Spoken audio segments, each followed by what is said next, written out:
প্রিয় ভাইয়েরা, আমি বলেছিলাম যে একদল খেয়ে গিয়েছে, আরেক দল খাওয়ার জন্য রেডি হয়ে আছে। তো কোনো দল এটা নিয়ে কোনো কথা বলল না। আপনারা এটাকে নিজের গায়ে যে মাখালেন, এটা ঠিক হয়নি। আর এই জাতীয় বার্তা যখন আমরা দেই, তখন যদি আপনি বলেন যে পারলে রাজনীতিতে আসেন, পারলে দল করে দেখান, এটা হইল? তো যশোরের প্রোগ্রামের এক ভিডিওর পেছনে আমাদের কিছু দিনী ভাইরা 6 বছর আগের এক অডিও ব্যাকগ্রাউন্ডে জুড়ে দিয়ে বিভ্রান্তি ছড়ানোর জন্য সোশ্যাল মিডিয়াতে ছড়িয়ে দিয়েছে। তো তাদের প্রতিও আমাদের কোনো রাগ নাই, ক্ষোভ নাই। তারা হয়তো দিনই তাকাদা থেকেই করেছে। বিশাল মাঠ, আমি তো বাংলাদেশের অলমোস্ট অধিকাংশ জেলায় গিয়েছি। এই এমসি কলেজের ময়দানের মতো মাঠ আমার চোখে আর পড়ে নাই বাংলাদেশ।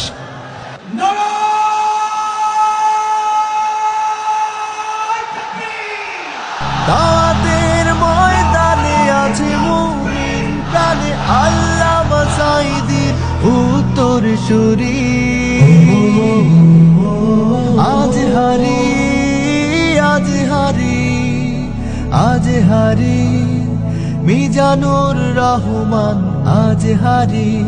সিলেটের আলিয়া মাদ্রাসার যে ময়দান, সেখানে দীর্ঘ 33 বছর 34 বছর সরাসরি কোরআন থেকে তাফসির করে আপনাদেরকে শুনিয়েছেন এই ভূখণ্ডের তাফসির জগতের কিংবদন্তি শহীদ মরহুম আল্লামা দেলোয়ার হোসেন সাঈদী রাহিমাহুল্লাহ। আমরা আমাদের আল্লামার জন্য দোয়া করি, আল্লাহ তাআলা মরহুম আল্লামা দেলোয়ার হোসেন সাঈদী রাহিমাহুল্লাহর জীবনের সকল খেদমাগুলোকে আল্লাহ তাআলা কবুল করে নিক। ওনার কবরটাকে আল্লাহ তাআলা কোরআনের নূর দিয়ে মোনাওয়ার করে দিক। আমি আরো সৌভাগ্যবান যে আমি অত্যন্ত নগণ্য ক্ষুদ্র একজন কোরআনের ছাত্র হয়ে কোরআন থেকে যা বুঝেছি, এই কথাগুলো যখন দেশ থেকে দেশান্তরে যেখানেই যাই শোনাবার জন্য লক্ষ লক্ষ দিনী ভাইরা সেখানে উপস্থিত হয়, আলহামদুলিল্লাহ। এবং যারা আসতে পারেন না, এরকম কোটি কোটি বনি আদম পরবর্তীতে সোশ্যাল মিডিয়ার কল্যাণে তারা কথাগুলো শোনেন, আলহামদুলিল্লাহ। আবার এমনও অনেক আছে যারা আমাদেরকে পছন্দ করেন না, তারাও ডায়েরি খাতা কলম নিয়ে, মোবাইল নিয়ে, ল্যাপটপ খুলে আমাদের আলোচনা শোনেন। আমি তাদেরকেও ভালোবাসি, কারণ আমার স্লোগান হচ্ছে হেরে যাবে ওদের হিংসা, ষড়যন্ত্র, জিতে যাবে আমাদের ভালোবাসা। যারা আমাদের বিরোধিতা করে, আমাদের ব্যাপারে ঘৃণা ছড়ায়, তাদের জন্য আমাদের বুক ভরা দরদ আর ভালোবাসা আছে না নাই? কারণ ভালোবাসা দিয়ে যা জয় করা যায়, কঠোরতা দিয়ে তা পারা যায় না। তো যারা বিরোধিতার জন্য আমাদের আলোচনা শোনেন, তাদেরকেও ওয়েলকাম। যারা আমাদের আলোচনা আউট অফ কনটেক্সট নিয়ে এক জায়গার মাথা আর এক জায়গার লেজ জুড়ে দেন, তাদেরকেও ওয়েলকাম।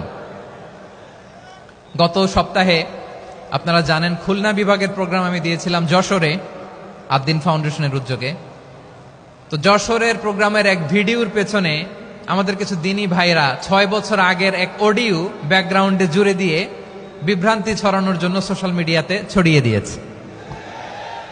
তো তাদের প্রতিও আমাদের কোনো রাগ নাই, ক্ষোভ নাই। তারা হয়তো দিনই তাকাদা থেকেই করেছে, কিন্তু তারা হয়তো বুঝতে পারে নাই এই যে রিসেন্ট আলোচনার ভিডিওর পেছনে 6 বছর আগের অডিও জুড়ে দেওয়া, এটাকে বাংলায় বলে প্রতারণা। কি বলে? প্রতারণা, ধোঁকাবাজি।